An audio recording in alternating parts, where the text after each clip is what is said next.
Supremo Tribunal Federal decidiu que um réu condenado na segunda instância da Justiça deve começar a cumprir a pena de prisão, ainda que esteja recorrendo aos tribunais superiores. Até então, os réus podiam recorrer em liberdade. E para falar sobre essa mudança, eu converso aqui no jornal do quadro Direito em Pauta do Jornal da Manhã com o advogado Valdir Caldas. Bom dia, seja bem-vindo. Bom dia, Luciana. Bom dia, telespectadores deste importante canal de comunicação e deste programa. Bem, essa decisão não viola a presunção de inocência estabelecida até pela Constituição Federal? No nosso ver, esse é um dos mais graves ataques à Constituição Federal, porque inovou o STF onde não poderia inovar. Existe no nosso ordenamento jurídico uma separação de poderes, nos quais cada um tem os seus poderes muito bem definidos e delimitados. Então, cabe ao legislativo legislar. Quando o STF, com a caneta do legislativo, altera o texto constitucional, com isso nós não podemos concordar, porque o artigo 5º, 57 da Constituição Federal diz: ninguém será considerado culpado até o trânsito em julgado de sentença penal condenatória. O que fez o STF com esta interpretação? Trouxe um novo texto, que é o seguinte: ninguém será considerado culpado até decisão de segundo grau. Quer dizer, esta modificação hermenêutica, de interpretação da norma constitucional, no nosso entender, foi uma das mais graves violações do ordenamento jurídico, patrocinado exatamente pelo poder que tem o dever de proteger as normas constitucionais, no sentido de extirpar do nosso meio jurídico aquelas que contraditam, que são opostas à orientação da Constituição. Agora, o ministro Ricardo Lewandowski, ele não foi favorável a essa mudança. Neste momento existe um racha, então, nessa decisão, porque existe uma corrente positiva que é a favor e a outra contra. Como que vai ficar o universo jurídico diante desse racha? Um posicionamento do STF foi perplexidade, especialmente para os 4 ministros que votaram no sentido de manutenção da jurisprudência predominante que vinha até então, que é o de respeito à presunção de inocência e se evitar o cumprimento antecipado da pena. Ministro Ricardo Lewandowski, Marco Aurélio, Celso de Mello, o decano da nossa Corte Constitucional, e a ministra Rosa Weber. Então, a perplexidade deles foi enorme com esta decisão. E eles alertaram, né? Acompanhamos ao vivo, pela respectiva televisão, o julgamento do HC 126292, do dia 17 de fevereiro. E podemos constatar todo o constrangimento do decano e do vice-decano e desses 4 ministros do STF, com o resultado que se delineava e que realmente se consumou. Então, é de todo injustificável, sob todo e qualquer aspecto, sob qualquer justificativa, a decisão de reformulação daquela jurisprudência que era consentânea com o texto constitucional implementado pelo STF. Agora, saindo um pouquinho da esfera jurídica e tendo um olhar, mais aguçado para a sociedade, essa medida não pode, de alguma forma, diminuir a sensação de impunidade ou, de fato, diminuir esse grau que o brasileiro hoje cobra, de fato?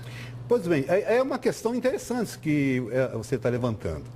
Tem o juiz o dever de olhar para o destinatário das suas decisões, preocupar-se com o que nós chamamos de polis, com o meio social, com o povo, e decidir com base naquilo que o povo pretende? É este o papel do judiciário, do juiz? Nós entendemos que não. O vínculo do juiz com a população se dá através do respeito à Constituição. É a Carta Magna que determina com toda amplitude, com toda amplidão, tá certo? Quais são os deveres e direitos da população. Então, o juiz, se quiser vincular os interesses da população, ele tem que se vincular de uma maneira rigorosa e de extrema fidelidade ao texto constitucional. Respeita a Constituição, porque nela estão encerrados, nela estão contidos os anseios da população brasileira.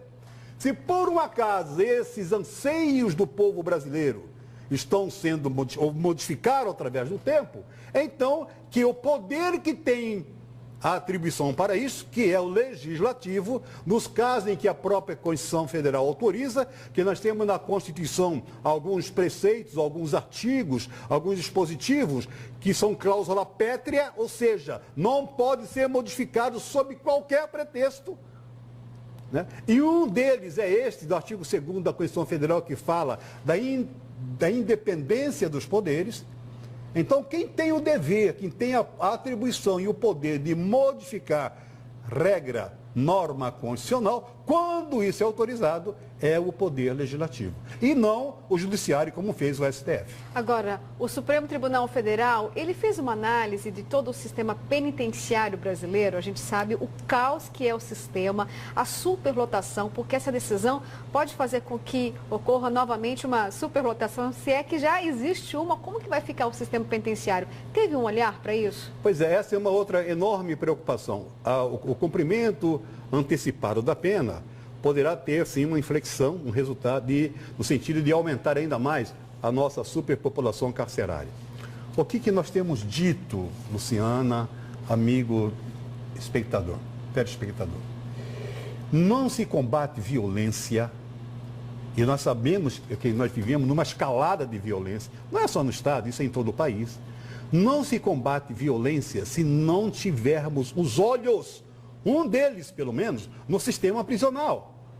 Qual é a nossa realidade? A informação que se tem, não há, por hora, pelo menos desconhecemos, é uma norma, um método seguro de aferição da reincidência, mas se diz que ela é na faixa de 70% no país. Nós temos algumas unidades prisionais que, em razão das peculiaridades de um melhor tratamento, de um posicionamento mais consentâneo com a ressocialização, tem reduzido consideravelmente esses índices de reincidência. Mas, de uma forma geral, fala em 70%. Então, qual é a realidade, cidadão? A realidade é a seguinte: de cada 10 presos que estão no sistema, 7, quando saírem, poderão voltar a delinquir. Ora, se eu quero combater criminalidade, eu tenho que criar uma maneira de reduzir essa possibilidade ou essa quantidade de possíveis agressores no sistema, ou do meio social. Eu tenho que reduzir gradativamente esse índice de reincidência. Porque reduzindo o índice de reincidência, eu estaria atacando a criminalidade lá fora. Porque é retroalimentada. O cidadão é preso, sai do sistema, volta a praticar delitos. E num percentual elevadíssimo. Então não se faz segurança pública sem os olhos do sistema penitenciário, sem os olhos do sistema prisional, que é o caos. É o caos. E não é só no Brasil. A pena privativa de liberdade está falida. É no mundo todo essa sensação. Ainda não encontramos uma forma diferente e eficaz de substituí-la. Mas todos sabemos, quem trabalha na área, que ela está falida. O que fazer então?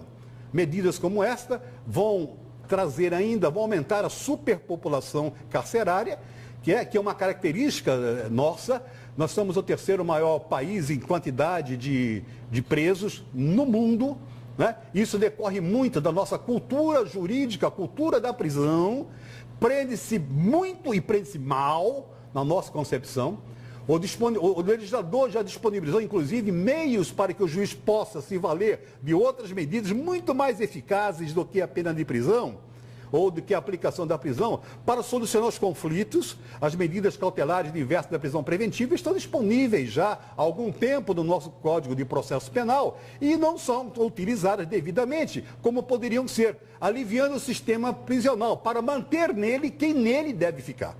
Agora, infelizmente, a justiça brasileira não é tão célere. Quanto tempo em média demora para recorrer da 2ª para a 3ª instância? Pois é, essa é uma outra situação que passa uma informação que não é precisa para a população.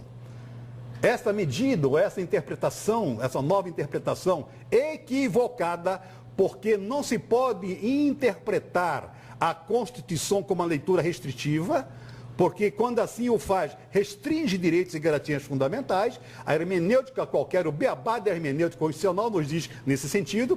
Pois bem, essa interpretação trouxe também esse grave problema. Nós temos que enfrentar isso com a clareza necessária.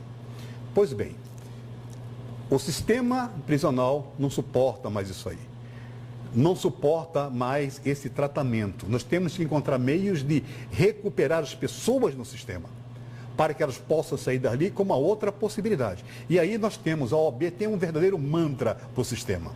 São coisas simples para fazer no sistema, que nós entendemos que, se aplicado devidamente, e aí nós precisamos do comprometimento dos agentes penitenciários do estado de Mato Grosso, para conseguirmos aqui esses índices, melhorar esses índices, que são tratar o preso com dignidade. Nós não estamos querendo que trate o preso de uma forma diferente daquilo que a lei estabelece, não. Que seja duro com o preso, que faça ele cumprir rigorosamente a pena que a ele foi imposta, mas tem que tratá-lo com dignidade. Dar-lhe a condição de estudar, de trabalhar no presídio. As pessoas dizem, reclamam ou falam da ociosidade do preso. Pois bem, podem ter certeza que mais de 70% deles gostaria de ter uma possibilidade de se qualificar melhor e trabalhar interna corporis, ou interna, né, sistema, ou até fora do sistema, como em algumas situações são autorizadas devidamente. Essas seriam as medidas para que nós pudéssemos reduzir aquela reincidência e, por conseguinte, a escalada da criminalidade. E aí não precisaríamos alterar a interpretação e a jurisprudência do STF. Para encerrarmos brevemente, doutor, existe um percentual considerável de alterações de mudança da sentença entre a segunda e a terceira instância?